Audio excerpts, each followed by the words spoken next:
નર્મદા જિલ્લામાં છેલ્લા 2 દિવસથી ભારે વરસાદને કારણે જળબંબાકારની સ્થિતિ સર્જાઈ છે. નર્મદા જિલ્લામાં છેલ્લા 2 દિવસથી ભારે વરસાદના કારણે જળબંબાકારની સ્થિતિ સર્જાઈ છે. જેમાં સૌથી વધુ વરસાદ 2 તાલુકાઓ તિલકવાડામાં 119.5 મિલીમીટર અને ગરુડેશ્વર તાલુકામાં 5 ઇંચ એટલે કે 120 મિનિટ પર વરસાદથી બંને તાલુકામાં જળબંબાકારની સ્થિતિ સર્જાઈ છે. જ્યારે ડેડિયાપાડા તાલુકામાં 94 મિલીમીટર અને સાગબારા તાલુકામાં 91 મિલીમીટર વરસાદ ઝીકાયો છે. નાંદોદ તાલુકામાં 61 મિલીમીટર વરસાદ ખાબક્યો હતો. રાજપીપળામાં એક જ રાતમાં 3 ઇંચ વરસાદ તૂટી પડતા રાજપીપળા સહિત નાંદોદ તાલુકામાં જળબંબાકારની સ્થિતિ સર્જાઈ છે. નીચાણવાળા વિસ્તારોમાં પાણી ભરાતા જનજીવન ખોરવાયું છે. રાજપીપળાના તમામ માર્ગો નદીપટમાં ફેરવાયા છે. ખેતરો સોસાયટીમાં પાણી ભરાતા નુકસાનના અહેવાલ છે.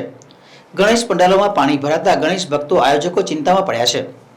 આગામી 24 કલાકમાં નર્મદામાં ભારેથી અતિભારે વરસાદની આગાહીથી તંત્ર રેડ એલર્ટ પર મુકાયું છે. નર્મદા ડેમના 23 ગેટ ખોલાતા નર્મદામાં ઘોડાપૂરની સ્થિતિ સર્જાઈ છે. તો કરજણ ડેમના પણ 4 ગેટ ખોલતા કરજણ નદી બંને કાંઠે વહેતી થતા કાંઠા વિસ્તારના 6 ગામોને સાવધ કરાયા છે.